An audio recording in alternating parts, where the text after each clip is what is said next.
Welcome to green board class 11th and 12th है। इस video में हम करेंगे क्लास 11th के सब्जेक्ट मैथ्स का चैप्टर नंबर 1 जिसका नाम है सेट्स। सेट्स में जो भी बेसिक कॉन्सेप्ट हैं, फॉर्मूले हैं, सभी चीज़ों को डिस्कस कर लेंगे एग्जांपल्स के साथ, ताकि एक्सरसाइज में आने वाले क्वेश्चंस और एग्जाम में हमारे कॉन्सेप्ट क्लियर रहें, क्वेश्चंस को सोल्व करने में कोई भी प्रॉब्लम फेस हमें ना करनी पड़े। सो सेट्स का जो भी इंट्रोडक्शन है, इसके अलावा जो भी चैप्टर नंबर 1 की एक्सरसाइज हैं, सभी की अलग अलग वीडियो बनाई गई है। सभी के लिंक आपको नीचे डिस्क्रिप्शन बॉक्स में दिए गए हैं, सभी को देखना और अच्छी तरह से समझना। अभी इंट्रोडक्शन टू सेट्स से स्टार्ट करते हैं इसको नेक्स्ट पेज से। चैप्टर का नाम है सेट्स। तो सबसे पहले इसी के नाम को समझते हैं, क्या होते हैं सेट्स। क्लास 11th में ये पहली बार आए हैं तो डिटेल में हमें समझना होगा, एग्जांपल्स भी हमें बहुत सारे लेने होंगे, तब जाके कॉन्सेप्ट हमारा क्लियर हो जाएगा। तो सेट्स की डेफिनेशन में यहां पर दिया है, set is a well defined collection of objects. क्या होता है सेट? ऑब्जेक्ट्स का वेल डिफाइंड जो कलेक्शन होता है उसको हम सेट कहते हैं। अब यहां पर दो चीजें समझनी है कि ऑब्जेक्ट्स क्या होंगे और वेल डिफाइंड कलेक्शन किसको कहा जाएगा। ऑब्जेक्ट्स में हमें यहां पर दिया है objects like numbers, letters, alphabets, reverse etcetera. हमारे ऑब्जेक्ट्स में नंबर्स हो सकते हैं, इंग्लिश के अल्फाबेट्स हो सकते हैं, रिवर्स हो सकती हैं, माउंटेन्स हो सकते हैं। इस तरह के ऑब्जेक्ट्स हम रख सकते हैं सेट्स में। इसके अलावा यहां पर हमें वेल डिफाइंड कलेक्शन को भी समझना पड़ेगा। उससे रिलेटेड हमें यहां पर नीचे की तरफ एक पॉइंट दिया है, well defined collection should not change from person to person. Well defined collection हम उसको कहेंगे जो पर्सन टू पर्सन चेंज ना हो, वो हर किसी के लिए एक रहे। एग्जाम्पल देंगे तो इजी आप समझ पाओगे। एग्जाम्पल्स कई सारे हमारे पास हैं। सबसे पहला एग्जाम्पल हमारे लिए है the vowel of English alphabets.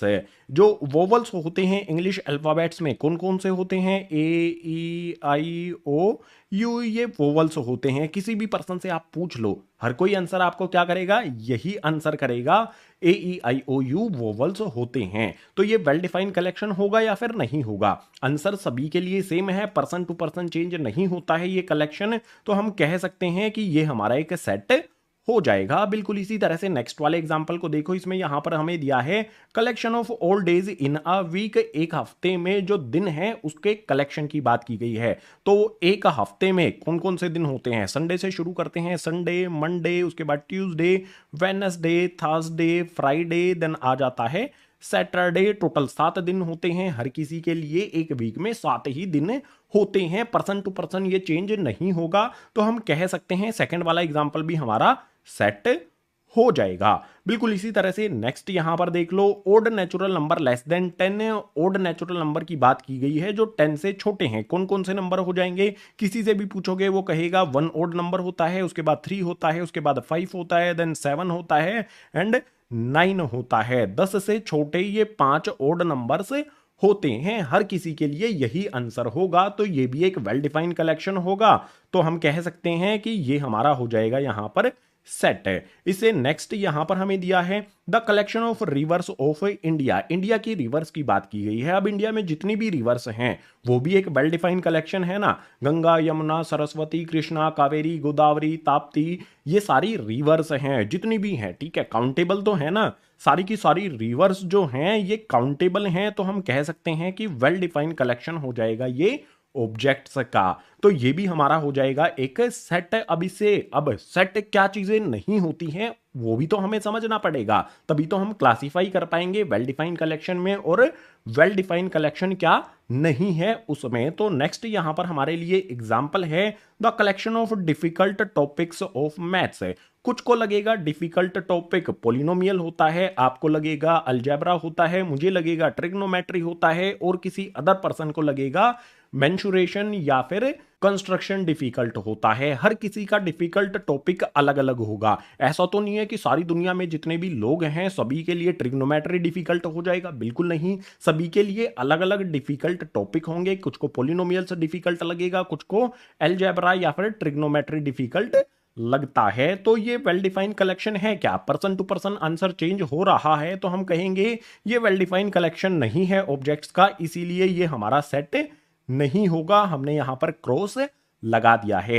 अब इससे नेक्स्ट एक और एग्जांपल है, the collection of best actors in the world. पूरी दुनिया में बेस्ट एक्टर्स कौन से हैं? कुछ कहेंगे सलमान, शाहरुख, कुछ कहेंगे अक्षय कुमार, या फिर पूरी दुनिया की हम बात कर रहे हैं तो कुछ कहेंगे कि भैया टॉम क्रूज अच्छा लगता है, कुछ कहेंगे टॉम हैंक्स अच्छा लगता है।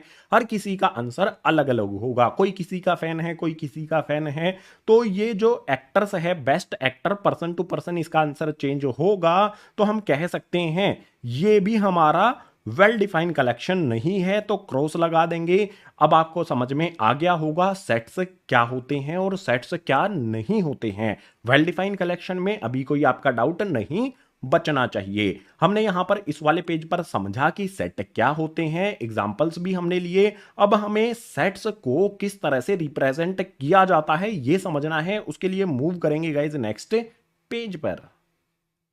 हाउ टू रिप्रेजेंट सेट्स है। सेट्स को रिप्रेजेंट करने के हमारे पास दो तरीके हैं। पहला है roster and tabular form. Roster कहें या फिर टेबुलर कहें एक ही बात होगी। और दूसरा होता है सेट बिल्डर फॉर्म। दोनों को एक एक करके समझेंगे। इस वाले पेज पर रोस्टर या फिर टेबुलर फॉर्म को समझ लेते हैं, एग्जाम्पल से समझेंगे।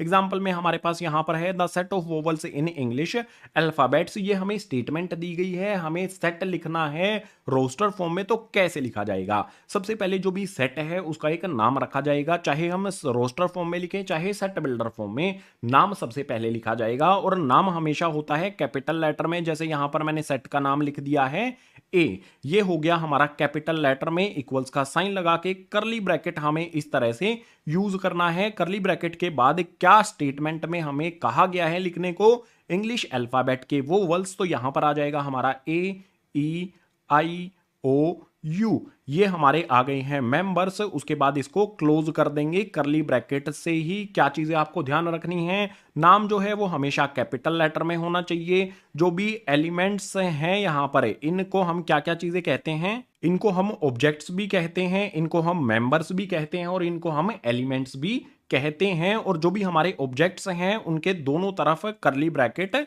लगे होने चाहिए। इन पॉइंट्स का आपने ध्यान रखना है। लिख देता हूं सारी चीजें। सिंपल सिंपल चीजें मैंने बताई हैं कि नाम हमेशा ये कैपिटल लेटर में होगा, दोनों तरफ यहां पर करली ब्रैकेट लगे होने चाहिए। और जो भी यहां पर ब्रैकेट्स के अंदर हमें दिए गए हैं उनको हम मेंबर्स बोल सकते हैं, ऑब्जेक्ट्स बोल सकते हैं, एलिमेंट्स बोल सकते हैं। हम ज्यादातर यूज करेंगे ऑब्जेक्ट या फिर एलिमेंट वर्ड का। एग्जाम में तीनों में से कोई भी वर्ड आ सकता है, कंफ्यूज होने की जरूरत आपको नहीं है। वहां पर तीनों का मीनिंग सेम रहेगा अगर सेट्स से रिलेटेड क्वेश्चन आया होगा तो।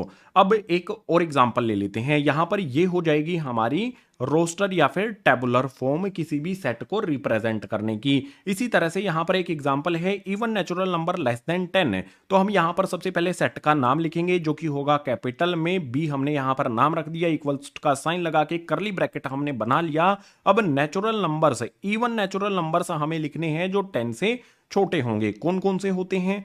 2 होता है सबसे छोटा इवन नंबर, उसके बाद 4 होता है, देन होता है 6, उसके बाद होता है 8। ये 4 ही ऐसे नंबर हैं जो इवन भी हैं और नेचुरल नंबर भी हैं 10 से छोटे। तो ये हो गया हमारा बी सेट, जिसके एलिमेंट्स हमने करली ब्रैकेट के अंदर लिख दिए हैं। जो भी स्टेटमेंट दी गई है उसको फॉलो करते हुए हमने अंदर एलिमेंट्स लिख दिए। बिल्कुल इसी तरह से नेक्स्ट यहां पर है the set of all letters in school. ये एग्जांपल मैंने इसीलिए रखा है ताकि आप एक और पॉइंट ध्यान से समझ पाओ। यहां पर हमें क्या कहा गया है? सबसे पहले तो सेट का नाम लिख लेते हैं। सेट का नाम मैं लिख लेता हूं गाइज, एम लिख लेता हूं। ठीक है, एम हमारा सेट है, करली ब्रैकेट हमने बना दिया है।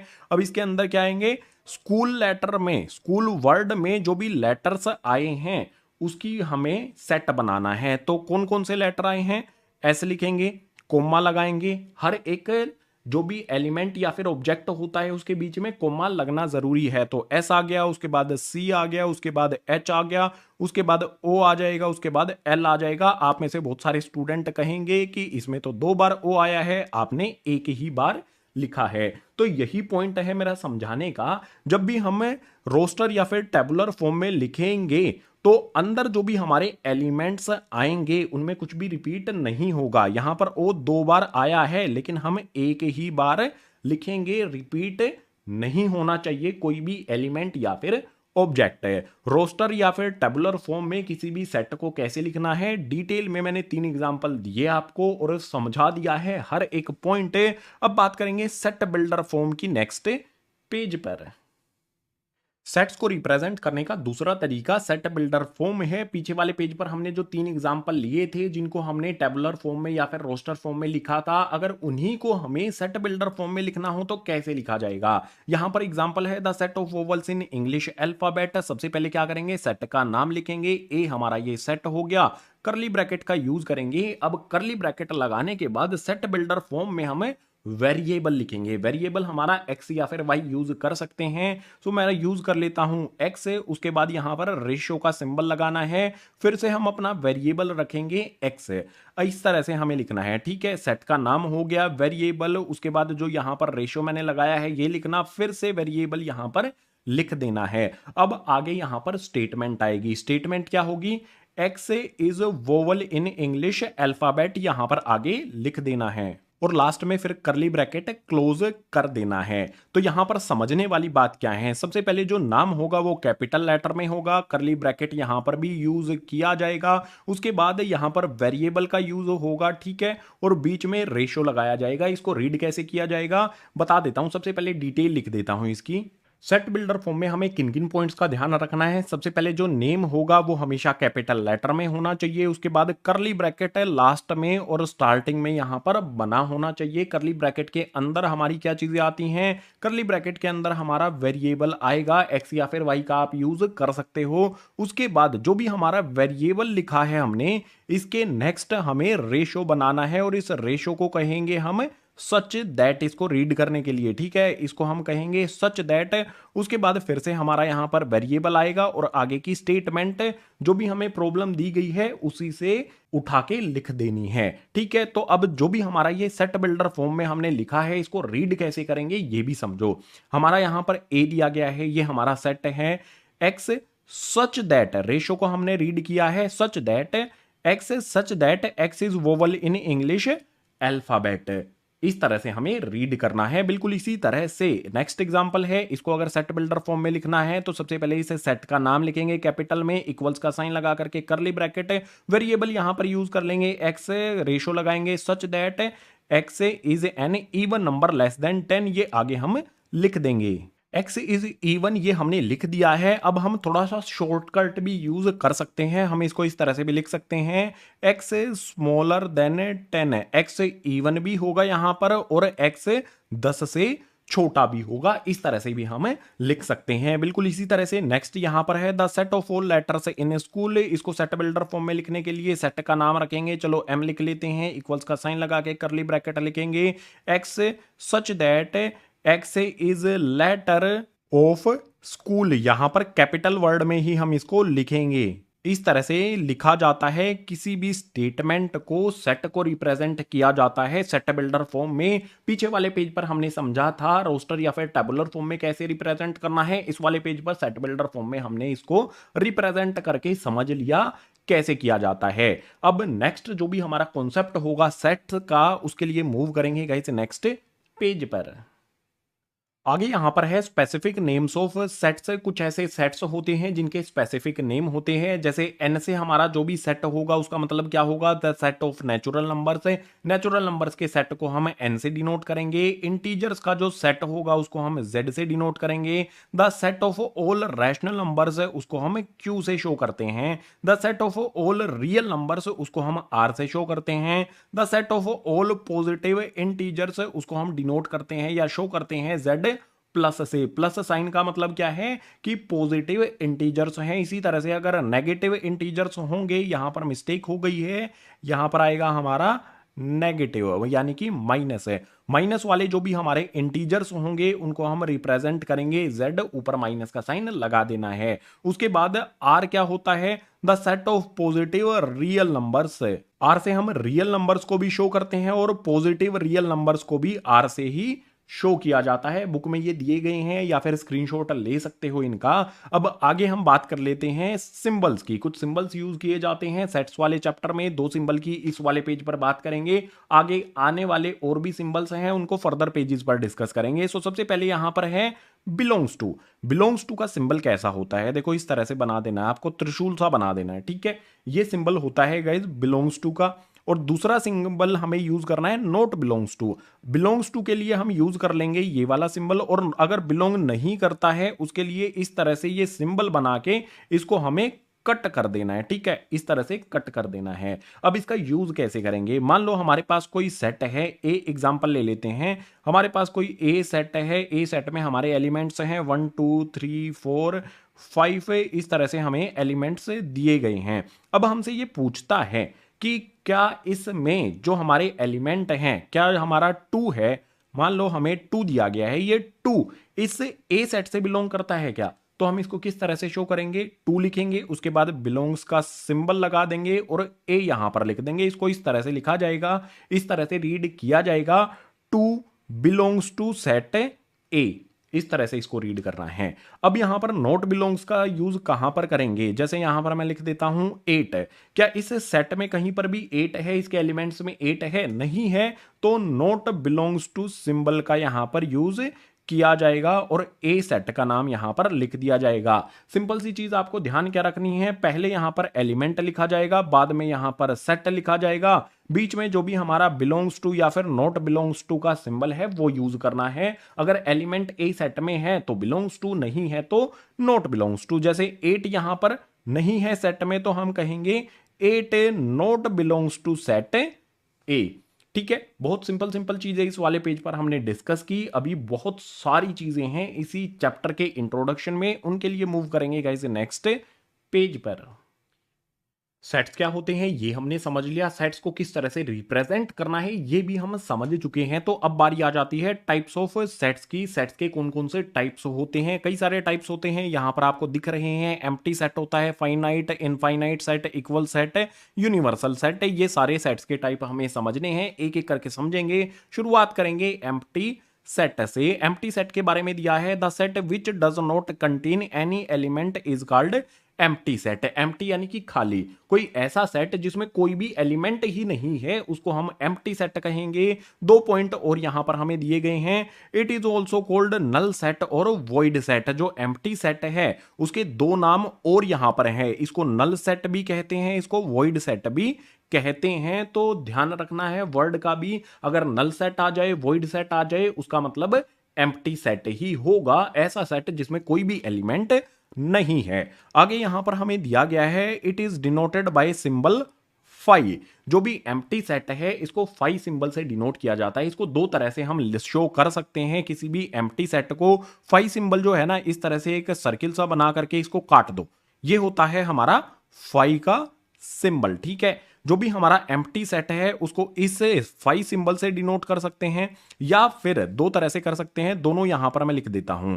एक तो होता है फाई से डिनोट करना, दूसरा होता है हम करली ब्रैकेट इस तरह से ओपन और क्लोज कर दें, ठीक है। करली ब्रैकेट के बीच में कुछ भी नहीं है, इसका मतलब भी होता है एम्प्टी सेट। और फाई कहीं पर आपको दिख जाए तो उसका मतलब भी होगा एम्प्टी सेट। सिंपल है ना। अब आगे आ जाओ एग्जाम्पल पर, किस तरह के होते हैं ये एम्प्टी सेट। एग्जाम्पल बिना तो हम कुछ समझ ही नहीं सकते। यहां पर है the set of triangle with 4 sides. Sets triangles का ऐसा सेट है जिसकी 4 साइड हो। क्या किसी ट्राइंगल की 4 साइड होती हैं, नहीं होती मेरे भाई। तो हम इस सेट को सबसे पहले तो नाम देंगे, ट्राइंगल्स की बात कर रहे हैं तो टी लगा के यहां पे इस तरह से हम इसको करली ब्रैकेट बना देंगे, यानी कि ये हो जाएगा हमारा एम्प्टी सेट, इसमें कोई भी एलिमेंट नहीं होगा। इससे आगे वाले को देखते हैं एग्जांपल को। यहां पर हमारा ए सेट है, इसमें है x such that x is natural number less then 0। x natural number है और 0 से छोटा है, ठीक है। क्या कोई ऐसा नेचुरल नंबर होता है जो 0 से छोटा हो, नहीं होता मेरे भाई। तो यहां पर इसको हम ए सेट क्या हो जाएगा हमारा, ए सेट हो जाएगा हमारा फाई, ठीक है। या तो हम इस तरह से शो कर दे ब्रैकेट लगा के, या फिर फाई बना देंगे तो भी हमारा ये एम्प्टी सेट हो जाएगा। इसके बाद आगे यहां पर दिया है b इक्वल्स टू में x such that x square equals to 4x is odd. यहां पर x की कोई भी वैल्यू पुट करके देख लो, वो ओड कभी भी आएगी ही नहीं। सोल्व करेंगे जब हम इस इक्वेशन को तो वो ओड आएगी नहीं, हमेशा इवन हमें मिलेगी। तो हम क्या कह सकते हैं, कोई भी वैल्यू पुट करके देखेंगे तो हमेशा हमें इवन मिलेगी, ओड नहीं आएगी। यानी कि बी वाला जो हमारा सेट है ये हो जाएगा हमारा फाई यानी कि एम्प्टी सेट, या फिर इसको इस तरह से ब्रैकेट्स से भी शो कर सकते हैं। कोई भी एक तरीका आप अपना सकते हैं। मैं रेकमेंड करूंगा कि आप फाई इस सिंबल का यूज करें, इजी भी रहता है। ब्रैकेट बनाना थोड़ा सा ज्यादा डिफिकल्ट हो जाता है, ठीक है, ब्रैकेट बना बना के परेशान हो जाओगे, ये ऐसा चैप्टर है। सो एम्प्टी सेट से रिलेटेड जो भी चीजें थी एग्जांपल के साथ हमने समझ ली। अब इससे नेक्स्ट जो हमारा सेट होता है फाइनाइट सेट और इनफाइनाइट सेट, इकट्ठा करके नेक्स्ट पेज पर इसको समझने के लिए मूव करते हैं। टाइप्स ऑफ सेट्स में अब हम फाइनाइट सेट और इनफाइनाइट सेट को समझेंगे। सबसे पहले फाइनाइट सेट की डेफिनेशन को देखते हैं। The set which is empty और contain countable elements called finite set है। कोई ऐसा सेट जो खाली है, एम्प्टी है, तो वो फाइनाइट सेट होता है। इसके अलावा अगर किसी सेट में काउंटेबल एलिमेंट्स, काउंटेबल ऑब्जेक्ट्स दिए गए हैं, इतने ऑब्जेक्ट्स दिए गए हैं कि हम उनको काउंट कर सकते हैं, तो हम कहेंगे कि भैया ये वाला भी फाइनाइट सेट हो जाता है। अब आगे इनफाइनाइट सेट की डेफिनेशन में दिया है the set which contain uncountable elements called infinite set. मान लो कोई ऐसा सेट दे दिया गया है, उसमें इतने सारे ऑब्जेक्ट डाल दिए हैं कि गिनती ही नहीं हो रहे हैं, अनगिनत ऑब्जेक्ट उसमें दे दिए गए हैं, तो हम उसे कहेंगे इनफाइनाइट सेट है। दोनों का एग्जाम्पल लेंगे, अच्छी तरह से समझ में आएगा। अब यहां पर एक बात मैं कहूंगा कि फाइनाइट सेट को मैं एफ से रिप्रेजेंट करूंगा, इनफाइनाइट को मैं आई से रिप्रेजेंट करूंगा, इनको समझाने के लिए, एग्जांपल्स को एक्सप्लेन करने के लिए। सबसे पहला सेट हमारा ए है, इसमें हमें ऑब्जेक्ट्स या फिर elements 0, 3, 6 so on and last में दे दिया गया है 99 है। अब मुझे बताओ, जो भी करली ब्रैकेट हैं इसके अंदर काउंटेबल चीजें हैं, काउंटेबल ऑब्जेक्ट्स हैं या फिर अनकाउंटेबल हैं? ठीक है, 0 से लेकर 99 तक की ही बात की गई है, यानी कि काउंट किए जा सकते हैं। तो हम किसे कहेंगे कि ये हमारा है फाइनाइट सेट है, एफ फॉर फाइनाइट। सिंपल है ना। अब आगे यहां पर हमें बी सेट की तरफ देखते हैं। X such that x is natural number है। जो हमारा एक्स है ये नेचुरल नंबर होगा। अब आप बताओ नेचुरल नंबर कितने होते हैं, काउंट कर सकते हैं नेचुरल नंबर्स को? 1 2 3 4 कितना भी शुरू, मतलब एंड तक चलते चले जाओ, चलते चले जाओ, इनफाइनाइट तक होते हैं। तो हम इसको कह सकते हैं कि ये होगा हमारा इनफाइनाइट सेट। जो भी इसमें एलिमेंट्स आएंगे उनको काउंट नहीं किया जा सकता है, वो अनकाउंटेबल है, इनफाइनाइट तक जाते हैं इसके एलिमेंट्स, तो इनफाइनाइट सेट हो गया। अब यहां पर है सी में x such that x is point on line है। एक लाइन हमें यहां पर इस तरह से दी गई है, इस लाइन पर कितने पॉइंट्स हो सकते हैं? जो भी लाइन है वो इनफाइनाइट होती है दोनों डायरेक्शंस में, और एक लाइन पर इनफाइनाइट नंबर ऑफ पॉइंट्स होते हैं। तो हम कहेंगे कि ये वाला सेट भी हमारा इनफाइनाइट सेट होगा। बिल्कुल ठीक। इसी तरह से डी वाले को देखो, इसमें है 0 2 4 6 8 ये ऑब्जेक्ट्स दिए गए हैं, 8 के बाद डॉट डॉट डॉट डॉट लगा दिए गए हैं, यानी कि हम कह सकते हैं 8 के बाद ये कंटिन्यू आगे इसी तरह से चलते जाएंगे, कभी खत्म ही नहीं होंगे। लास्ट में हमें कोई भी नंबर नहीं दिया गया है, जैसे यहां पर ए वाले सेट में हमें लास्ट में नंबर दिया गया है, यानी कि इसके ये लास्ट एलिमेंट है, लेकिन इसमें कोई भी लास्ट एलिमेंट नहीं दिया गया है, लास्ट में डॉट्स लगाए गए हैं। इसका मतलब है कि इसमें अनकाउंटेबल नंबर ऑफ ऑब्जेक्ट्स होंगे, तो ये हो जाएगा हमारा इनफाइनाइट सेट। आगे यहां पर है a set of days of a week, एक हफ्ते के जो दिन होते हैं, कौन कौन से? Sunday, Monday, Tuesday, Wednesday, Thursday, Friday, Saturday, total 7 दिन होते हैं। काउंट कोई भी कर सकता है, तो हम कहेंगे कि ये वाला जो सेट है ये हमारा फाइनाइट हो जाएगा। इसी तरह से द सेट ऑफ इंटीजर्स है। अब इंटीजर्स आपको पता होगा, इंटीजर्स कौन कौन से होते हैं? पॉजिटिव में भी इनफाइनाइट होते हैं, नेगेटिव में भी इनफाइनाइट होते हैं, अनगिनत होते हैं। क्या उनको गिन सकता है कोई? कोई भी नहीं गिन सकता। तो एफ वाला जो हमारा सेट है ये हो जाएगा इनफाइनाइट।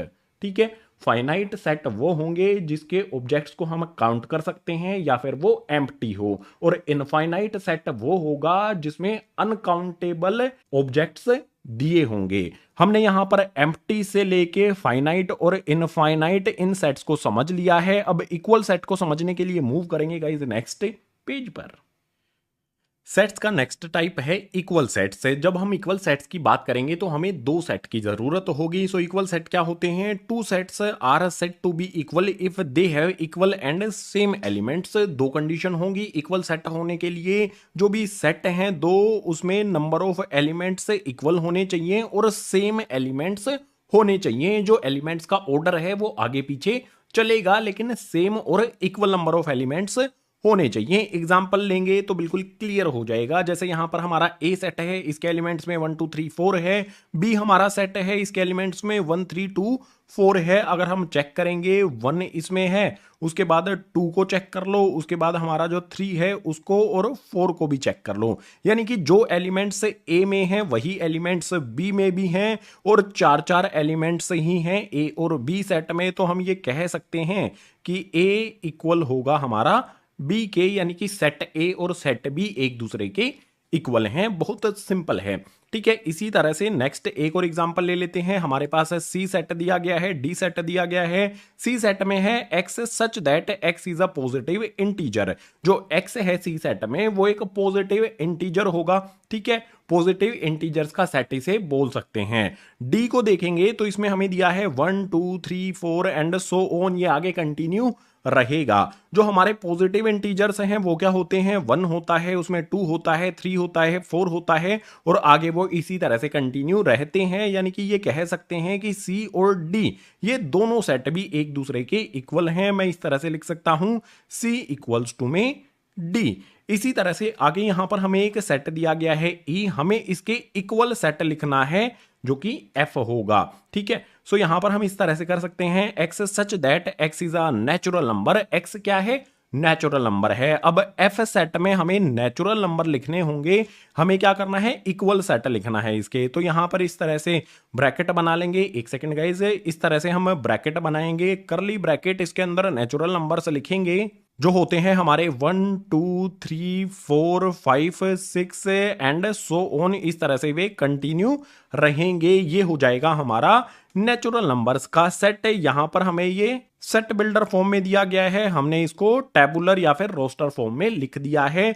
हमने ई के इक्वल सेट लिखा है एफ। इस तरह से एग्जाम में क्वेश्चन आता है, इसीलिए एग्जाम्पल भी मैंने आपके सामने रख दिया है। अब आगे यहां पर एक और एग्जांपल है, एम सेट है, हमारे पास एफ सेट है। क्या ये एक दूसरे के इक्वल हैं? अगर ये क्वेश्चन है, अगर ये सवाल है तो कैसे सोल्व करोगे? सोल्व करने का तरीका बहुत सिंपल है। हम देखेंगे कि भाई ऊपर वाले सेट में तो हमारा ए आता है, नीचे वाले में ए नहीं है। हमें एलिमेंट काउंट करने हैं, टोटल नंबर ऑफ एलिमेंट्स हमें देखने हैं। ऊपर वाले में 4 हैं, नीचे वाले में भी 4 हैं। अब हमें एलिमेंट देखने हैं, सेम एलिमेंट्स भी होने चाहिए। जैसे इसमें सी है, ऊपर वाले में सी नहीं है। इसके अलावा आप देख सकते हो टी है, ओ है, एम है, लेकिन ए और सी का मैच यहां पर नहीं हो पा रहा है। तो हम इसको इस तरह से लिख सकते हैं, एम सेट इक्वल नहीं होगा एफ सेट के। तो इक्वल सेट्स क्या होते हैं? जिसमें नंबर ऑफ एलिमेंट्स इक्वल हों और सेम एलिमेंट्स हों, तो ही हम कह सकते हैं कि दो सेट एक दूसरे के इक्वल होंगे। बहुत सिंपल है। अब इक्वल सेट के बाद हमारा एक सेट का टाइप और बचा है, यूनिवर्सल सेट। इसको समझने के लिए मूव करते हैं गाइस नेक्स्ट पेज पर। सेट्स का लास्ट टाइप है यूनिवर्सल सेट। यूनिवर्स समझते हो? यूनिवर्स यानी कि दुनिया, दुनिया से बड़ा कोई भी नहीं होता है। नाम से ही पता चल रहा है यूनिवर्सल सेट क्या होगा। A universal set is the set of all elements under consideration. यानी कि यूनिवर्सल सेट में सारे के सारे एलिमेंट्स होंगे, किसी भी टाइप के कोई भी एलिमेंट सारे के सारे यूनिवर्सल सेट के अंदर होंगे। अब इसका एग्जांपल लूंगा। एग्जांपल में मेरे पास यहां पर कोई ए सेट है, इस सेट के दो एलिमेंट्स सैटरडे और संडे यहां पर लिखे गए हैं। अगर आपसे पूछा जाए कि इस ए सेट का यूनिवर्सल सेट क्या होगा, यहां पर हम किसकी बात कर रहे हैं? एलिमेंट्स हमारे क्या हैं? डेज हैं, वीक के।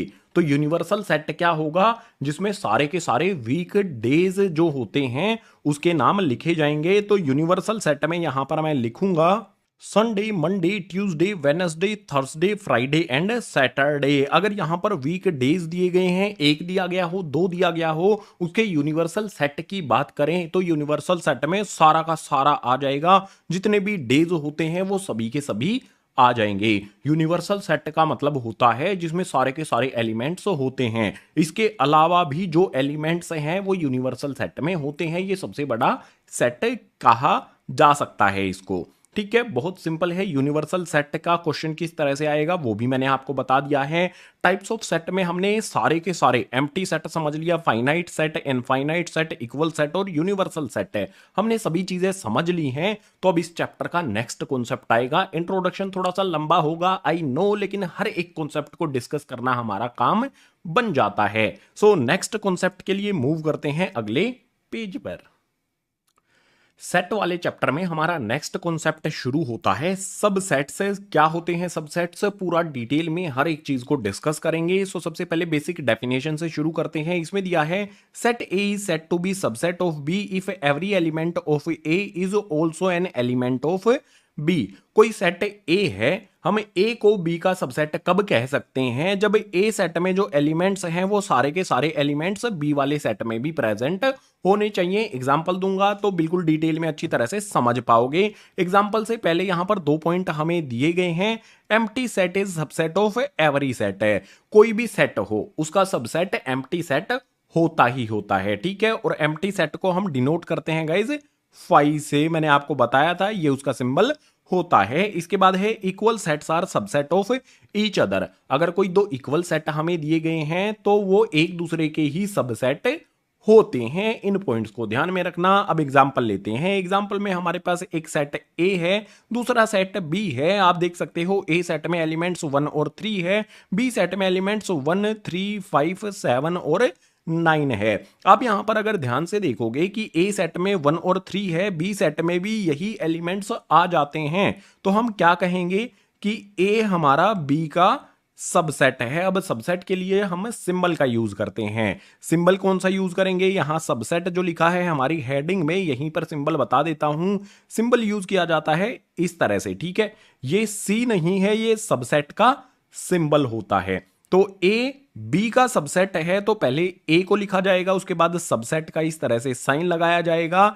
तो यहां पर क्या समझ में आता है कि ए में जो एलिमेंट्स हैं वो बी के अंदर भी प्रेजेंट हैं। तो हम ये कह सकते हैं कि ए बी का सबसेट होगा। अब अगर मैं ये कहता हूं कि बी ए का सबसेट है, देख लेते हैं। मैंने लिख तो दिया है लेकिन चेक करना पड़ेगा। बी में हमारे पास एलिमेंट्स 1, 3, 5, 7, 9 है। ये सारे के सारे एलिमेंट्स अगर ए में होंगे तो ही कहा जा सकता है कि बी सबसेट ऑफ ए होगा। यहां पर सबसेट का हमने साइन तो लगा दिया है, लेकिन 1, 3 तो यहां पर है, 5, 7, 9 ए वाले सेट में नहीं है।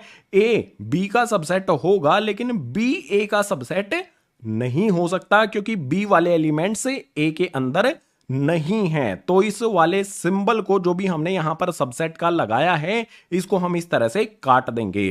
पहले से हमें क्या समझ में आता है कि ए बी का सबसेट है, और दूसरे से हमें यह समझ में आता है कि बी ए का सबसेट नहीं है। इनको रीड किस तरह से किया जाता है? A subset of B, B not subset of A. इस तरह से इनको पढ़ा जाता है, समझा जाता है। अब यहां पर इक्वल सेट से एक दूसरे के सबसेट होते हैं, ये भी एक पॉइंट यहां पर बताया गया था आपको। इसका भी एग्जांपल ले लेते हैं। जैसे यहां पर हमारा एक सी सेट है, ये हमारा डी सेट है। सी में 2, 4 एलिमेंट्स हैं और डी में हमारे 4, 2 एलिमेंट्स हैं। दोनों में 2 एलिमेंट्स हैं, और एलिमेंट्स अगर देखेंगे 2 दोनों में आता है, 4 भी दोनों में आता है। तो मैं ये कह सकता हूं कि सी इक्वल्स टू में डी होगा। अगर दोनों इक्वल सेट हैं तो वो एक दूसरे के सबसेट होते हैं। तो मैं ये कह सकता हूं कि सी सबसेट होगा हमारा डी का, और डी सबसेट होगा हमारा यहां पर सी का। ठीक है, बिल्कुल सिंपल चीजें मैंने यहां पर आपको एक्सप्लेन की। सबसेट का जो भी बेसिक चीज थी, डेफिनेशन और कुछ एग्जांपल्स हमने समझे। अब सेट्स में ही आगे हम कंटिन्यू करेंगे इसी इंट्रोडक्शन को। उसके लिए मूव करते हैं गाइस नेक्स्ट पेज पर। सबसेट में आगे हमारा कॉन्सेप्ट आता है कि कोई भी सेट हमें दिया गया है, उसके कितने सबसेट हो सकते हैं, ये कैसे कैलकुलेट किया जाए। एग्जाम में इस तरह के क्वेश्चन कई बार आए हैं, तो ध्यान से समझना इस चीज को। यहां पर है how many subsets of a set. मान लो एग्जाम्पल में हमारे पास ए सेट है और इसके ये एलिमेंट्स हमें दिए गए हैं। कोई भी सेट दिया गया हो तो उसके कितने सबसेट होंगे, उसको किस तरह से कैलकुलेट किया जाएगा, एक छोटा सा फॉर्मूला होता है। अगर आपको वो पता होगा तो बहुत इजीली आप पता लगा सकते हो कितने सबसेट होंगे। जैसे नंबर ऑफ एलिमेंट्स, हमें देखना है कि कितने नंबर ऑफ एलिमेंट्स होते हैं। मान लेते हैं किसी भी सेट में नंबर ऑफ एलिमेंट्स हमें m दिए गए हैं, तो नंबर ऑफ सबसेट का फॉर्मूला क्या बन जाएगा, हमें लिखना है 2 और जितने भी नंबर ऑफ एलिमेंट्स हैं वो उसकी पावर बना देना है। इस वाले फॉर्मूले का यूज करेंगे नंबर ऑफ सबसेट फाइंड करने के लिए। जैसे यहां पर हमारा क्या है, a इक्वल्स टू में ए बी सी, हमें यहां पर 3 एलिमेंट दिए गए हैं इस एग्जांपल में। तो m की वैल्यू क्या हो जाएगी, m equals to total 3 elements हैं तो यहां पर आ जाएगा 3। अब नंबर ऑफ सबसेट्स की बात अगर हम करते हैं ए सेट की, तो इसमें कितने आएंगे एलिमेंट्स, हमें फॉर्मूले का यूज करना है जो कि हमारा होगा टू दी पावर m। तो यहां पर हम 2 लिखेंगे और यहां पर हम m लिख देंगे। m हमारी क्या है, m की वैल्यू पुट करेंगे। 2m की पावर यहां पर हमने 3 फाइंड की है, जितने भी एलिमेंट्स होते हैं उतनी ही पावर हमें लगा देनी है। 3 यहां पर आ जाएगा, 2 की पावर 3 का मतलब होगा 2 मल्टीप्लाई में 2 मल्टीप्लाई में 2, यानी कि ये हो जाएगा हमारा 8। जो भी हमारा ये सेट ए है, इसके कितने सबसेट होंगे, 8 सबसेट होंगे। ये फॉर्मूला तो पता करता है कितने होंगे सबसेट। अगर आपसे ये पूछ लिया जाए कौन कौन से हैं वो, तो पीछे वाले पेज पर मैंने आपको बताया था कि कोई भी सेट होता है एक एम्प्टी सेट, इसके सबसेट कौन कौन से होंगे। सबसे पहले एम्प्टी सेट जो है वो हर एक सेट का सबसेट होता है, तो सबसे पहले ये आ गया हमारा। इसके बाद कोमा लगा लेते हैं, हर एक इंडिविजुअल ए बी और सी जो भी एलिमेंट्स हैं करली ब्रैकेट बनाते जाएंगे, यहां पर आ जाएगा हमारा ए, ठीक है। उसके बाद नेक्स्ट करली ब्रैकेट बनाएंगे, बी लिख देंगे। उसके बाद करली ब्रैकेट बनाएंगे, इसमें सी लिख देंगे। अभी तक हमने कितने लिख दिए, टोटल 8 सबसेट होते हैं, 1 2 3 4 तो हमने यहां पर लिख दिए। आगे बचे हुए 4 कैसे होंगे, देखो आगे क्या यहां पर आ जाएगा, ए और बी 2 एलिमेंट्स को लिख दिया जाएगा, ठीक है। उसके बाद 2 एलिमेंट्स को यहां पर बी और सी को लिख देते हैं इकट्ठा, ये भी तो सबसेट होंगे ना। इसके बाद हमारा यहां पर आ जाएगा ए और सी इकट्ठा करके लिख देते हैं। यहां पर हमने कितने लिख दिए, ऊपर वाली लाइन में 4 हमारे हो गए हैं और नीचे वाली लाइन को देखोगे तो 3 यहां पर आ गए हैं। टोटल कितने सबसेट हमने लिखे हैं, 7 लिखे हैं। पीछे वाले पेज पर मैंने बताया था इक्वल सेट से एक दूसरे के सबसेट होते हैं, तो इसी ए सेट का सबसेट ए बी और सी, जिसमें तीनों एलिमेंट्स इसके हैं, ये भी तो होगा, ठीक है। तो जो भी हमें सेट दिया गया हो उसके number of elements, sorry number of subset कितने होते हैं, कैसे पता करना है, फॉर्मूला मैंने बताया है 2m 2 की पावर m, इस फॉर्मूले का यूज कर लेना है। और जो भी हमारे सबसेट हैं वो किस तरह से लिखने हैं वो भी मैंने आपको बता दिया है। सबसेट काउंट कैसे करेंगे किसी भी सेट के, फॉर्मूला और एग्जाम्पल के साथ मैंने सारी चीजें समझा दी हैं, क्लियर हो गई होंगी। अभी सबसेट वाला कॉन्सेप्ट थोड़ा सा इसको और एक्सटेंड करते हैं और इसके बारे में कुछ चीजें समझते हैं, उसके लिए मूव करेंगे गाइस नेक्स्ट पेज पर। अब सबसेट का एक थोड़ा सा डिफिकल्ट, बिल्कुल थोड़ा सा डिफिकल्ट कॉन्सेप्ट आता है, intervals of subset of R. R यहां पर क्या है, रियल नंबर्स का सेट है। तो जो भी रियल नंबर्स के सबसेट होते हैं उसके इंटरवल्स होते हैं, टोटल 4 होते हैं। Open interval, close interval, semi open interval, semi close interval. यहां पर आपको ब्रैकेट पे ध्यान देना है और इनकी जब लाइन ड्रॉ करते हैं उस पर भी आपने ध्यान देना है। इंटरवल्स क्या होते हैं आपको ये समझना पड़ेगा। इसमें दिया है the set of numbers between any two real numbers is called intervals है। नंबर्स का वो सेट जो किन्हीं 2 रियल नंबर्स के बीच में आता है उसको हम इंटरवल्स कहते हैं। पहले बात कर लेते हैं यहां पर ओपन इंटरवल की। ओपन इंटरवल में हमारा एक सेट है जिसके एलिमेंट्स हमारे ए बी है यहां पर, ठीक है, देख सकते हो ए बी हैं। जब हम ओपन इंटरवल की बात करते हैं तो उसमें इस तरह के राउंड ब्रैकेट्स का यूज किया जाता है, ठीक है। ब्रैकेट बहुत इंपॉर्टेंट है, यहां पर राउंड ब्रैकेट का यूज किया जाता है और इसकी जनरल फॉर्म क्या होती है, x such that x belongs to R where a smaller than x and x smaller than b। इस तरह से इसकी जनरल फॉर्म होती है। अब इसका एग्जाम्पल तो आपको बताना पड़ेगा। चलो एग्जाम्पल से पहले इसका जो लाइन होती है वो बता देता हूं। इसकी लाइन कुछ इस तरह से होती है। जब हम ओपन इंटरवल की बात करते हैं तो ये हमारी नंबर लाइन होगी गाइज, ठीक है। एग्जाम्पल ले लेते हैं। एग्जाम्पल में क्या होगा, जो भी हमारा ए है ना, ठीक है, मान लेते हैं हमें कोई ए सेट दिया गया है जिसके इंटरवल दिया गया है हमें यहां पर -5 से लेके 2 तक, ठीक है। ए की वैल्यू हमारी -5 है और बी की यहां पर 2 है, तो हम इसको इस तरह से लिखेंगे x such that x belongs to R. ये तो हर किसी में लिखा जाएगा, ठीक है। एक्स जो है वो आर यानी कि रियल नंबर से बिलोंग करता है।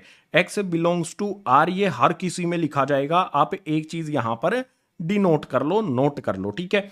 अब आगे क्या होगा, जो भी हमारा यहां पर 5 है, ए हमारा ए की वैल्यू पुट करनी है। जस्ट ए की वैल्यू पुट कर दो, बी की वैल्यू पुट कर दो जनरल फॉर्म में। ए की वैल्यू यहां पर -5 है, यहां पर आ जाएगा हमारा एक्स, उसके बाद बी की वैल्यू पुट कर देनी है 2। एक चीज यहां से क्या समझ सकते हो कि जो भी हमारा यहां पर x यानी कि इसके एलिमेंट्स हैं वो कहां से कहां तक होंगे, -5 से 2 तक होंगे। अब इंपॉर्टेंट बात सुनो, जब भी इस तरह से ओपन इंटरवल यानी कि राउंड ब्रैकेट आपको देखने को मिलेगा तो उसमें -5 और 2 इंक्लूड नहीं होंगे। समझे इस बात को।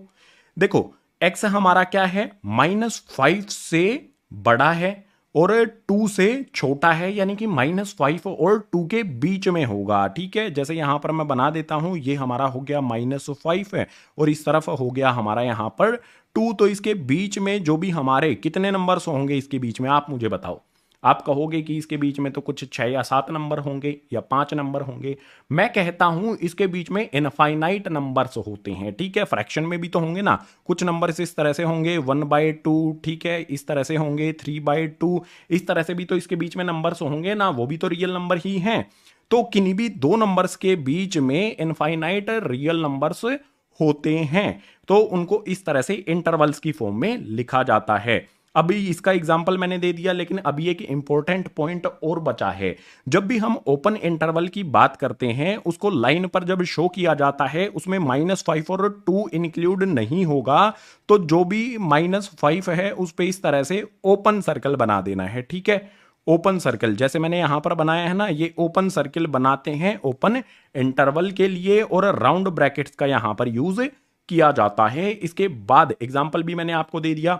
अब क्लोज इंटरवल की बात करते हैं। जब क्लोज इंटरवल होगा तो हम इस तरह से स्क्वायर वाले ब्रैकेट्स का यूज करते हैं जो यहां पर बनाए गए हैं। इसके अंदर भी हमारे ए और बी एलिमेंट्स हैं। इसकी जो जनरल फॉर्म है वो क्या होती है, x such that x belongs to R where A smaller than और equal to x and x smaller than और इक्वल टू बी। यहां पर हमारा स्मॉलर और इक्वल का साइन लगा हुआ है।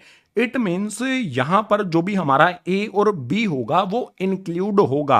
यहां पर हमारा ए और बी इंक्लूड नहीं होता है ओपन इंटरवल में, लेकिन क्लोज इंटरवल में ए और बी हमारा इंक्लूड होता है। ऊपर वाला एग्जांपल ही अगर हम उठा लें तो यहां पर -5 और 2 हम अगर क्लोज इंटरवल के लिए लिखेंगे तो उसमें क्या आ जाएगा, x such that x belongs to R, और यहां पर जो हमारा ए होगा वो -5, x less than equal to -5, sorry greater than -5। उसके बाद यहां पर आ जाएगा स्मॉलर देन बी, यानी कि वैल्यू आ जाएगी यहां पर 2। ये इसकी जनरल फॉर्म हो गई, वैल्यू हमने पुट कर दी। अब इसकी लाइन जो है वो कैसे बनानी है, यहां पर ड्रॉ कर देता हूं एक लाइन बिल्कुल सेम जैसे ऊपर वाली लाइन हमने बनाई थी। यहां पर आ जाएगा हमारा -5 है, यहां पर आ जाएगा हमारा 2। जब इसकी लाइन हम ड्रॉ करेंगे तो इसका मतलब होगा यहां पर हम इस तरह से ओपन सर्कल नहीं बनाएंगे, अब की बार उस सर्किल को हम शेड कर देंगे, डार्क कर देंगे, ठीक है। ये होता है क्लोज इंटरवल के लिए। और क्लोज इंटरवल में हमारे जो भी नंबर्स हैं -5 और 2 ये इंक्लूड होते हैं। जिस तरफ इंटरवल क्लोज होगा यानी कि स्क्वायर वाला ब्रैकेट यूज किया जाएगा उसमें इंक्लूड होंगे, और राउंड वाले ब्रैकेट में जो भी हमारे नंबर्स हैं ए और बी वो एक्सक्लूड यानी कि इंक्लूड नहीं होंगे। अब सेमी ओपन और सेमी क्लोज इंटरवल की बात कर लेते हैं। अगर इनको ध्यान से देखोगे आप, एक तरफ राउंड ब्रैकेट लगा है, एक तरफ स्क्वायर वाला ब्रैकेट लगा है। नीचे वाले में देखोगे तो यहां पर एक तरफ स्क्वायर और एक तरफ राउंड ब्रैकेट लगा हुआ है। इट मीन्स इसमें जो हमारा ए है वो इंक्लूड नहीं है। राउंड ब्रैकेट ए की तरफ लगा है तो इसमें ए इंक्लूड नहीं होगा, लेकिन बी इंक्लूड होगा। स्क्वायर वाला ब्रैकेट जिस तरफ लगा होगा वो इंक्लूड होता है। इसी तरह से नीचे वाला जो हमारा ये है, इसमें क्या होगा, स्क्वायर वाला ब्रैकेट ए के साथ लगा है तो ए इंक्लूड होगा, लेकिन बी इंक्लूड नहीं होगा। राउंड वाला ब्रैकेट जिस तरफ होगा वो इंक्लूड नहीं है, और स्क्वायर वाला ब्रैकेट जिस तरफ लगा होगा वे इंक्लूड होते हैं। और यहां से भी आप समझ सकते हो इनकी जनरल फॉर्म से, x such that x belongs to R, A less than x and x less than और इक्वल टू बी। तो यहां पर जो सिंबल हमने यूज किया है, देखो ए की तरफ राउंड ब्रैकेट है तो इसमें इक्वल से साइन नहीं आया है, और बी के साथ में यहां पर स्क्वायर वाला ब्रैकेट है तो इसमें इक्वल्स का साइन भी ऐड हो गया है एक्स और बी के बीच में। ठीक है, इसी तरह से ये वाला भी हो जाता है।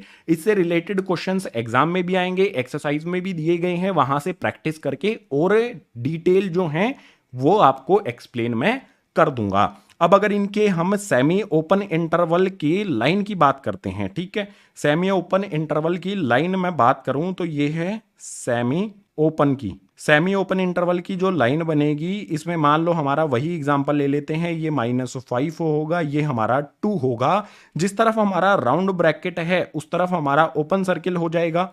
ठीक है, ये हमारा ओपन और 2, ये हमारा जो बी है, बी की वैल्यू हमने यहां पर 2 रखी है, तो इस तरफ हमारा क्लोज वाला सर्किल बना देंगे। ठीक है, और इसी तरह से सेमी क्लोज जो हमारा है इसकी लाइन बनाएंगे तो यहां पर ये हो जाएगा हमारा -5, ये हो जाएगा हमारा 2। इसके लिए क्या करना होगा, ए हमारी जो वैल्यू है -5 है, इस तरफ हमारा स्क्वायर वाला लगा है ब्रैकेट तो इसको डार्क करेंगे, और जो हमारा दूसरी तरफ बी वाला है उसको ओपन छोड़ देंगे। जो हमारा ओपन इंटरवल होगा उसके लिए राउंड ब्रैकेट, क्लोज इंटरवल के लिए करेंगे हम स्क्वायर वाले ब्रैकेट्स का यूज। सभी की लाइन भी मैंने आपको बनानी सिखा दी है। तो interval of subset of real numbers वाला कॉन्सेप्ट हुआ कंप्लीट। अभी कुछ चीजें और भी बची हैं चैप्टर में, उनके लिए मूव करते हैं गाइस नेक्स्ट पेज पर। मान लो हमें कोई दो सेट दिए गए हैं, उनके बीच में जो भी रिलेशन है, जो भी संबंध है, उसको शो किया जा सकता है वेन डायग्राम का यूज करके। सो वेन डायग्राम हमारा इस चैप्टर का नेक्स्ट कॉन्सेप्ट है। ये क्या होता है, इसमें दिया है relation between the sets can be represented by Venn diagram. किन्हीं भी दो सेट्स के बीच का रिलेशन वेन डायग्राम से शो किया जाएगा, मैंने बता दिया है। आगे दिया है universal set represented by rectangle and its subset by circle. Universal set को रेक्टेंगल से शो किया जाता है और इसके जो भी सबसेट होते हैं उसके लिए सर्किल्स का यूज किया जाता है। एग्जांपल देकर बता दूंगा कैसे बनता है तो इजीली आप समझ पाओगे। एग्जांपल में हमारे पास एक यूनिवर्सल सेट है जिसके एलिमेंट्स में 1 से लेके 12 तक नंबर्स दिए गए हैं। उसके बाद ए सेट है जिसके एलिमेंट्स में 2 4 6 8 है, और बी सेट है हमारा जिसके एलिमेंट्स में 1 3 5 7 है। अगर इसका वेन डायग्राम हमें बनाना है तो यहां पर आ जाओ। आपको ये दिख रहा है बड़ा सा रेक्टेंगल, ये क्या है, ये है एक यूनिवर्सल सेट है। तो यहां पर इस तरह से यू लिखा जाता है। ठीक है, यू मीन्स यूनिवर्सल सेट के लिए हमने इस रेक्टेंगल को ड्रॉ किया है, और इसके जो भी सबसेट होंगे, जैसे ए में 2 4 6 8 आया है, 2 4 6 8 यूनिवर्सल सेट में भी आया है, यानी कि ए सबसेट ऑफ यू होगा। इसे मैं इस तरह से लिख सकता हूं, ए सबसेट होगा यूनिवर्सल सेट का और बी भी हमारा सबसेट होगा यूनिवर्सल सेट का। तो इसके जो भी सबसेट हैं, यूनिवर्सल सेट तो हमने लिख दिया।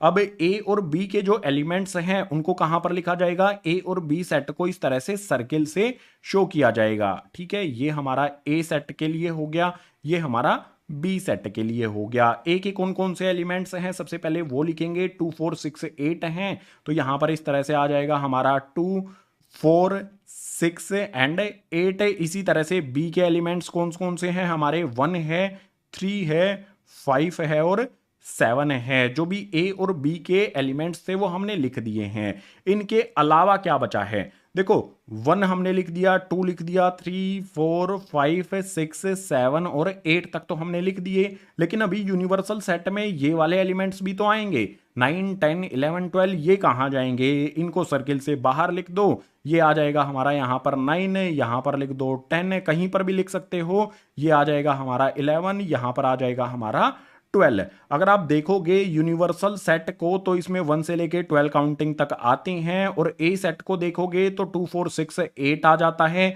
बी को देखोगे तो 1 3 5 7 इसमें आ जाते हैं। इस तरह से होता है वेन डायग्राम। अब एक और सिचुएशन ले लेते हैं। यहां पर देख सकते हो एक यूनिवर्सल सेट हमें दिया गया है, ठीक है। ए सेट दिया गया है और बी सेट दिया गया है। ये वाला जो वेन डायग्राम हमने बनाया था ये इस वाले एग्जाम्पल के लिए था। एक और एग्जाम्पल है, तो जो भी यहां पर रब मैंने ड्रॉ किया है वेन डायग्राम में, इसको रब कर देता हूं ताकि नेक्स्ट एग्जाम्पल हम देख सकें। अगर नेक्स्ट एग्जाम्पल को देखोगे तो यूनिवर्सल सेट में वही 1 से लेके 12 तक दिए गए हैं। ए सेट में 2 4 6 8 हैं और बी में 6 8 हैं। यानी मैं कह सकता हूं कि बी में जो एलिमेंट्स हैं वो ए में भी आते हैं। बी तो बी सबसेट ऑफ ए होगा और ए सबसेट ऑफ यूनिवर्सल होगा। यूनिवर्सल का सबसेट होगा ए।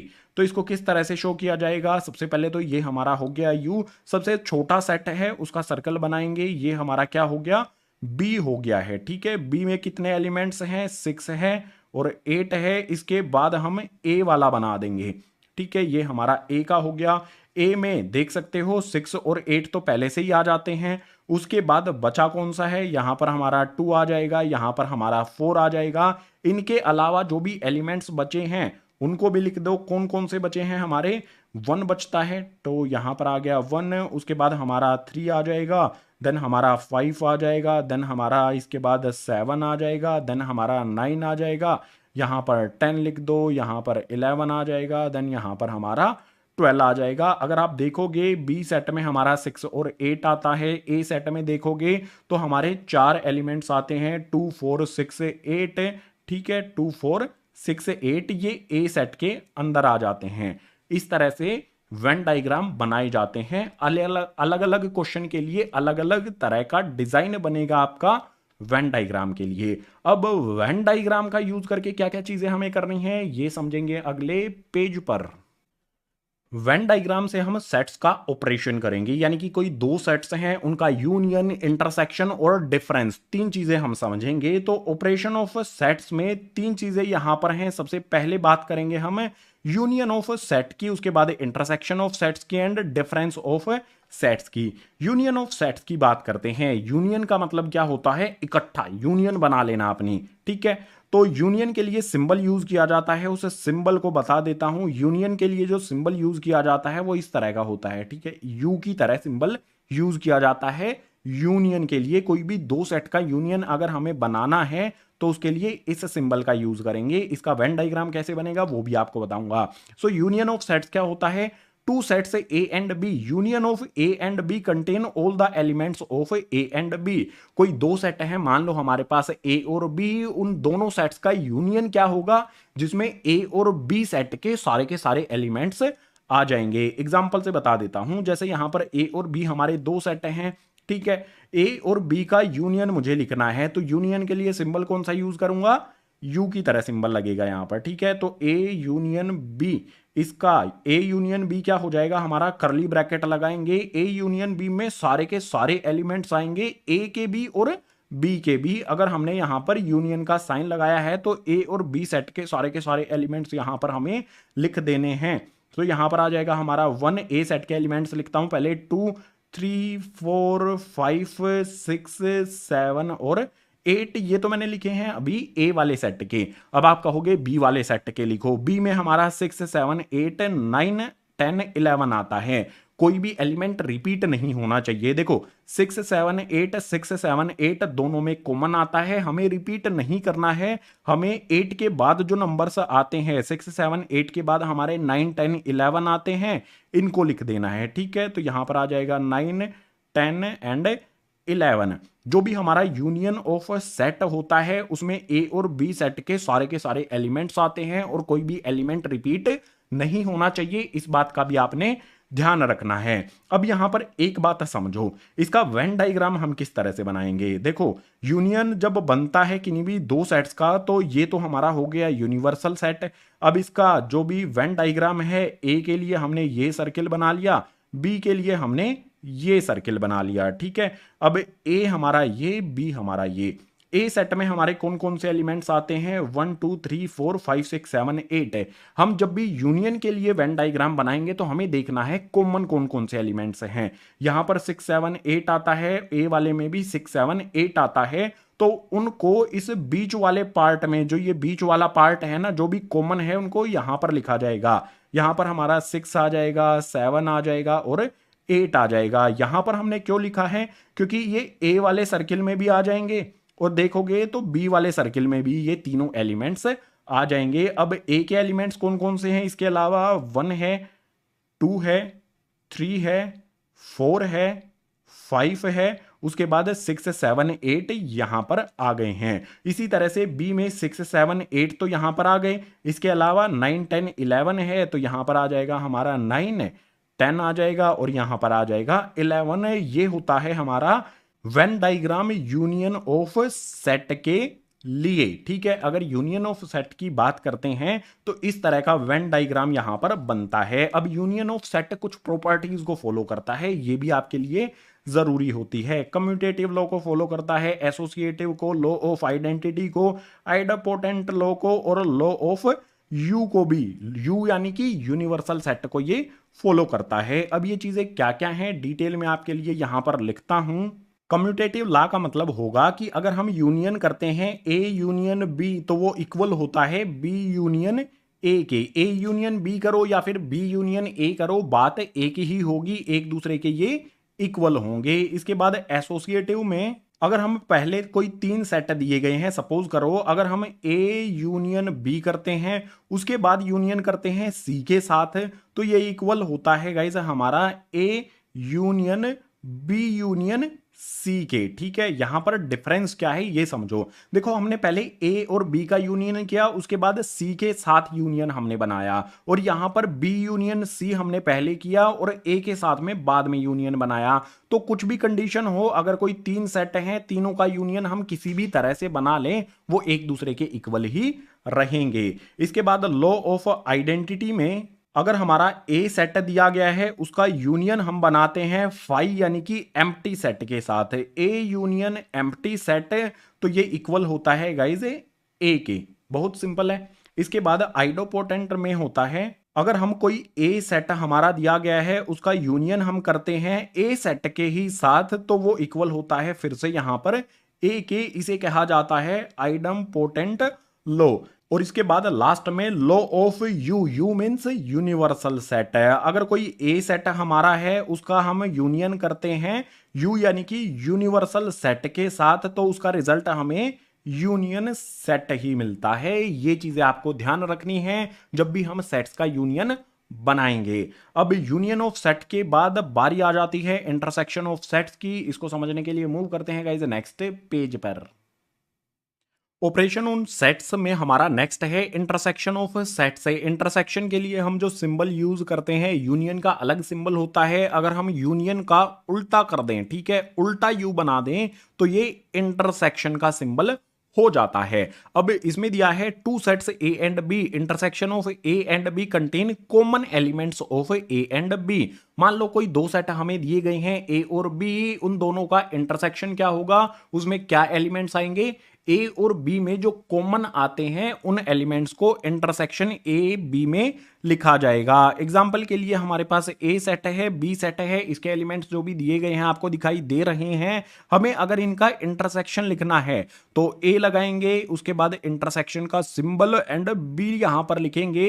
तो इसमें क्या होगा, कॉमन एलिमेंट्स जो ए में भी हैं और बी में भी हैं, सिर्फ कॉमन लिखे जाएंगे। देखो 1 2 3 4 5 6 7 8 6 7 8 9 10 11 कॉमन कौन कौन से हैं, 6 दोनों में आता है, 7 भी दोनों में आता है और 8 भी दोनों में आता है। जो दोनों सेट्स में आते हैं वही लिखे जाएंगे। 6 7 8 आया, यहां पर भी 6 7 8 आया। इसके अलावा कोई भी एलिमेंट कॉमन नहीं है, तो ए इंटरसेक्शन बी में हमारा 6 आ जाएगा, 7 आ जाएगा, 8 आ जाएगा। सिर्फ 3 ही एलिमेंट्स होंगे। अगर इसके हम वेन डायग्राम की बात करें तो वेन डायग्राम में हमारा गाइज ये ए सेट होगा, ये हमारा होगा बी वाला, ठीक है। अगर इंटरसेक्शन में हमारा इंटरसेक्शन में कौन से पार्ट में लिखे जाते हैं 6 7 8, जो कॉमन पार्ट होता है ए और बी का, ये हो जाएगा हमारा 6, यहां पर 7, ये हो जाएगा हमारा 8 है। अगर हमसे पूछा जाए कि ए इंटरसेक्शन बी क्या है तो हमें इस वाले पार्ट को इस तरह से शेड कर देना है जो ए और बी का कॉमन एरिया होगा, कॉमन पार्ट होगा। इसके अंदर आता है हमारा ए इंटरसेक्शन बी। बहुत सिंपल वे में हमने समझा। अब इंटरसेक्शन ऑफ सेट्स जब हम लिखते हैं तो कुछ प्रॉपर्टीज का ध्यान रखना है। Commutative law, associative law, law of empty set यानी कि 5, law of universal set, idempotent law और डिस्ट्रीब्यूटिव लॉ, इन सभी को फटाफट से लिख देता हूं। अगर हम ए इंटरसेक्शन बी करते हैं तो वो इक्वल होता है गाइज बी इंटरसेक्शन ए के, ठीक है। ए इंटरसेक्शन बी करें या फिर बी इंटरसेक्शन ए करें, एक दूसरे के इक्वल ही वो होते हैं। इसके बाद एसोसिएटिव में क्या होगा, हम ए इंटरसेक्शन करते हैं, उसके बाद बी इंटरसेक्शन सी इस तरह से करते हैं, तो हमारा ए इंटरसेक्शन बी पहले करने पर इंटरसेक्शन सी ये एक दूसरे के इक्वल होता है, ठीक है। ये काइंड ऑफ फॉर्मूला आप इनको समझ सकते हो। इसके बाद लॉ ऑफ फाई यानी कि हमारा कोई ए सेट है, इसका इंटरसेक्शन करते हैं हम फाई यानी कि एम्प्टी सेट के साथ, तो रिजल्ट में हमें फाई यानी कि एम्प्टी सेट ही मिलता है। बिल्कुल इसी तरह से अगर हम ए सेट हमें दिया गया है, इसका इंटरसेक्शन करते हैं हम यूनिवर्सल सेट के साथ, तो रिजल्ट में हमें हमेशा ए सेट ही मिलेगा। इसके बाद आइडम्पोटेंट लॉ में क्या होगा, अगर हम कोई ए सेट का इंटरसेक्शन ए सेट के साथ ही करते हैं तो रिजल्ट में हमारा ए सेट ही मिल जाएगा। और डिस्ट्रीब्यूटिव लॉ में मान लो हमें कुछ इस तरह की सिचुएशन दी गई है, A intersection B union C, यहां पर ध्यान से समझना क्या दिया गया है, तो इसका रिजल्ट क्या हो जाएगा, ये काइंड ऑफ फॉर्मूला आप इसको समझ सकते हो। A intersection B union C हमें दिया गया है तो हम इसको इस तरह से लिख सकते हैं, ए इंटरसेक्शन बी, उसके बाद ब्रैकेट क्लोज करके यहां पर आ जाएगा यूनियन का साइन, देन नेक्स्ट वाला ब्रैकेट बनाएंगे और यहां पर आ जाएगा हमारा ए इंटरसेक्शन सी, ठीक है। ये काइंड ऑफ फॉर्मूला है, इनको एज अ आइडेंटिटी आप यूज कर सकते हो जब प्रॉब्लम्स को सोल्व करोगे। तो इंटरसेक्शन ऑफ सेट्स भी हमने समझ लिए यहां पर।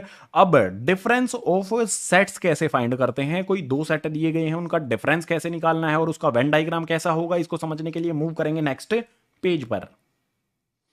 अब बारी यहां पर आ जाती है डिफरेंस ऑफ सेट्स को समझने की। इसको डायरेक्ट एग्जांपल से समझेंगे। डिफरेंस कैसे फाइंड किया जाता है, एक सेट में से दूसरे सेट को सब्ट्रैक्ट करके, तो यहां पर हम ए सेट में से सब्ट्रैक्ट करेंगे, माइनस साइन लगा दिया बी को। कैसे सब्ट्रैक्ट करना है, सिंपल वे आपको समझाता हूं। देखो ए सेट में से हम बी को सब्ट्रैक्ट कर रहे हैं तो सबसे पहले ए सेट को हमें देखना है, सिर्फ ए सेट पर ही हमको फोकस रखना है। बी सेट पर हम क्या करेंगे, जो ए और बी में हमारे कॉमन एलिमेंट्स है ना, उनको देखो। ए सेट में 1 2 3 4 5, यहां तक कोई भी एलिमेंट बी में नहीं है 5 तक। 5 के बाद अगर आप देखोगे तो 6 7 और 8 ये हमारे बी में भी आ जाते हैं, 6 7 8। तो जो ए सेट में हमारे कॉमन आ गए हैं, जो बी में भी हैं, इनको काट दो, ठीक है। हमने 6 को काट दिया, 7 को काट दिया और 8 को काट दिया। बचे हुए जो भी एलिमेंट्स हैं हमारे ए सेट में कौन कौन से हैं, 1 से लेके 5 तक, उनको यहां पर लिख दो। 1 आ गया, 2 आ गया, 3 आ गया, 4 आ गया और 5 यहां पर आ गया है। यही हो जाएगा हमारा ए माइनस बी। जो कॉमन आपको मिले हैं उनको काट देना है ए सेट में से। अगर ए में से हम बी को सब्ट्रैक्ट कर रहे हैं तो ए में से काट दो।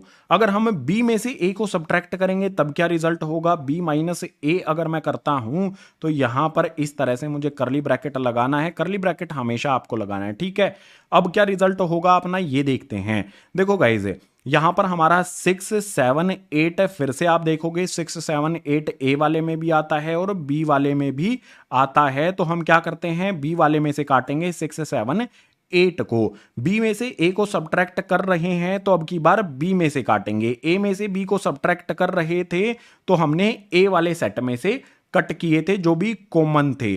ठीक है, यहां पर देखो 6 है, 7 है और 8 है। बी वाले में भी 6 7 8 आया है, तो इनको हमें काट देना है। जो भी बचे हैं 9 10 और 11 वो इसके एलिमेंट्स हो जाएंगे। किस तरह से सब्ट्रैक्ट करना है सिंपल वे में आपको एक्सप्लेन मैंने किया। कई सारे क्वेश्चंस के आप इस तरह से प्रैक्टिस कर सकते हो। अब यहां से एक कंक्लूजन निकाला जा सकता है। मान लेते हैं ये हमारा फर्स्ट हो गया, ये हमारा सेकंड हो गया।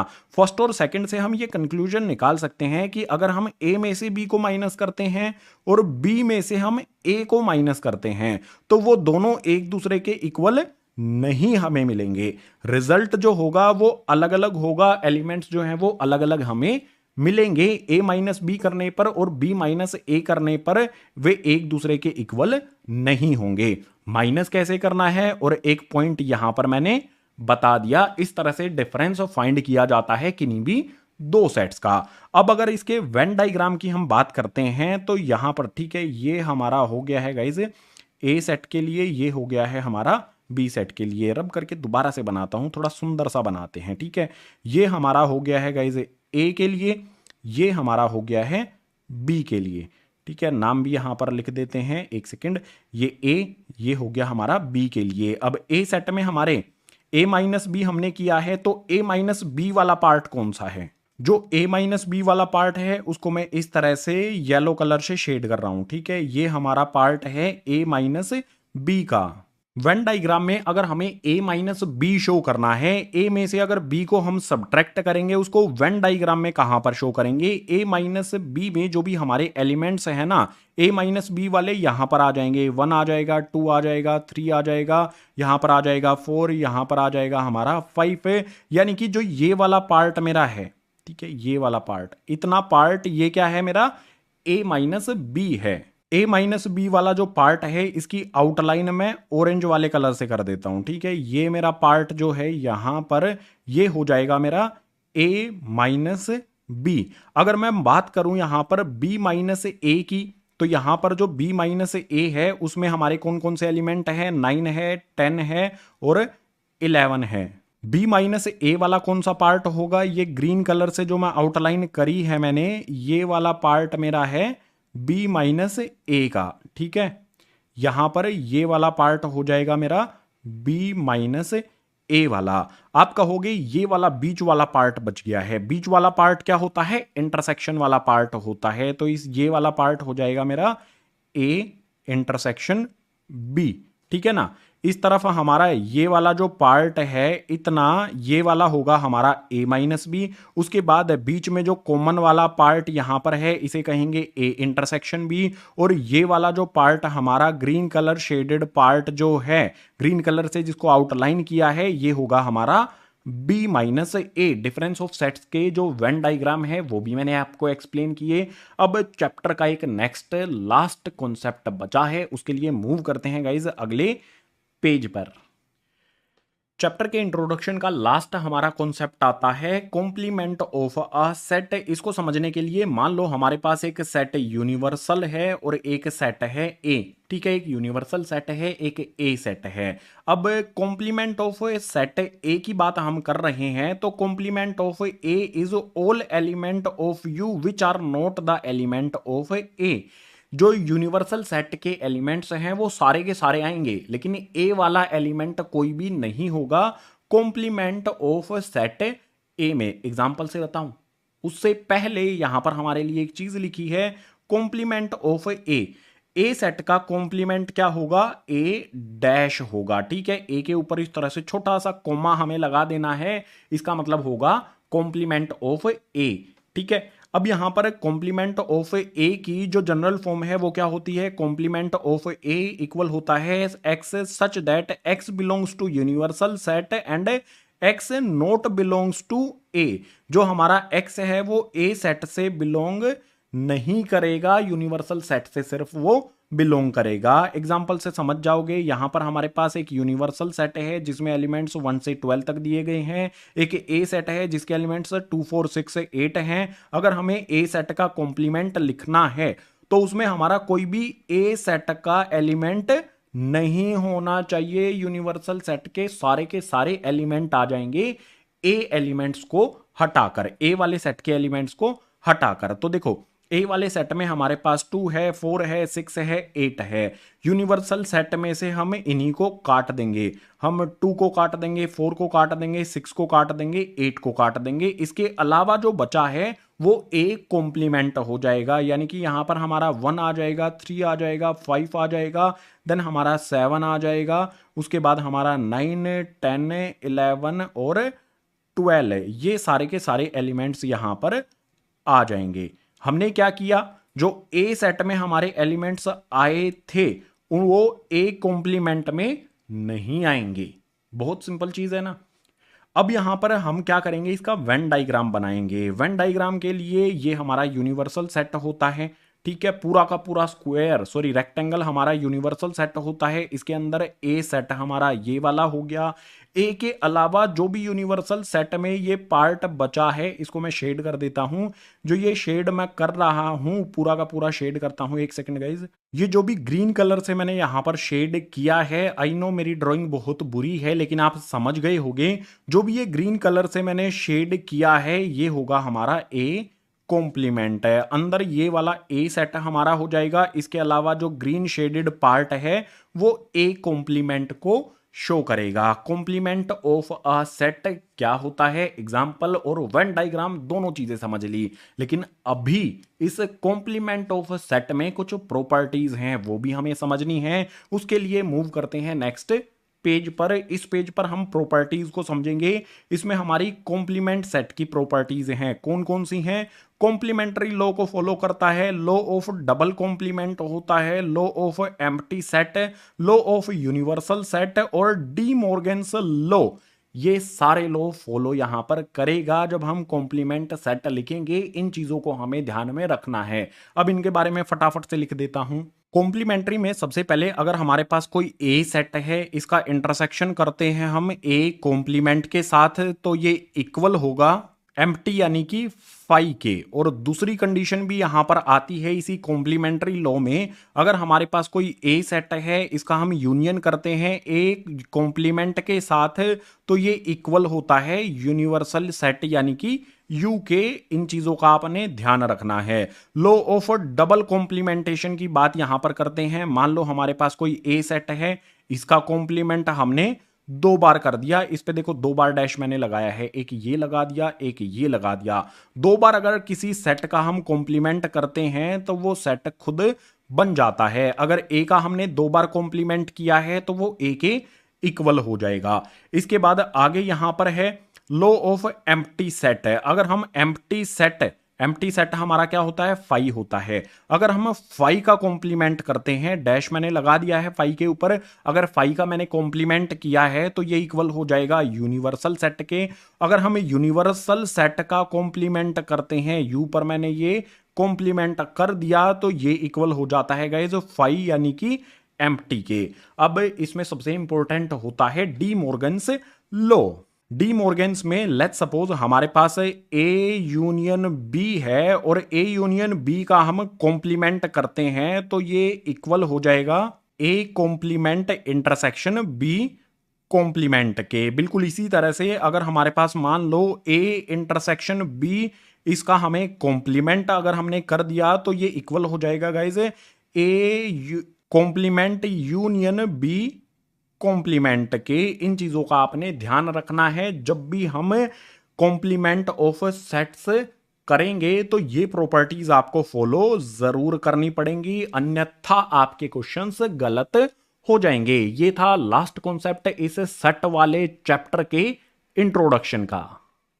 इसी लास्ट कॉन्सेप्ट के साथ चैप्टर नंबर 1 सेट्स का इंट्रोडक्शन हो जाता है कंप्लीट। उम्मीद करूंगा सभी के सभी कॉन्सेप्ट आपको समझ आए होंगे। अगर नहीं समझ में आया है कोई कॉन्सेप्ट तो वीडियो में पीछे जाओ, दोबारा से देखो, क्लियर हो जाएगा। हर एक कॉन्सेप्ट का एग्जाम्पल भी मैंने आपको दिया है। सो वीडियो को आपने लाइक करना है, अपने क्लासमेट्स के साथ शेयर जरूर करना है, और जितने भी नए स्टूडेंट्स हैं क्लास 11th के, क्लास 12th के, चैनल को सब्सक्राइब कर लेना। क्लास 11th और 12th की वीडियोज कंटिन्यू चैनल पर आती रहेंगी। इसके अलावा चैप्टर नंबर 1 सेट्स की जो भी एक्सरसाइजेज हैं, एक्सरसाइज 1.1 से लेके 1.5 तक, ये सारी की सारी एक्सरसाइजेज, इन सभी की अलग अलग वीडियो बनाई गई है। सभी के लिंक आपको नीचे डिस्क्रिप्शन बॉक्स में दिए गए हैं, सभी को देखो और अच्छी तरह से क्वेश्चंस को समझ लो। और एग्जाम्स जब आएंगे तो इन कॉन्सेप्ट्स का यूज करके एक भी क्वेश्चन छोड़ना आपने नहीं है। सो इस वीडियो में इतना ही। मैं मिलूंगा आपको इंस्टाग्राम पे या फिर नेक्स्ट एजुकेशनल वीडियो में।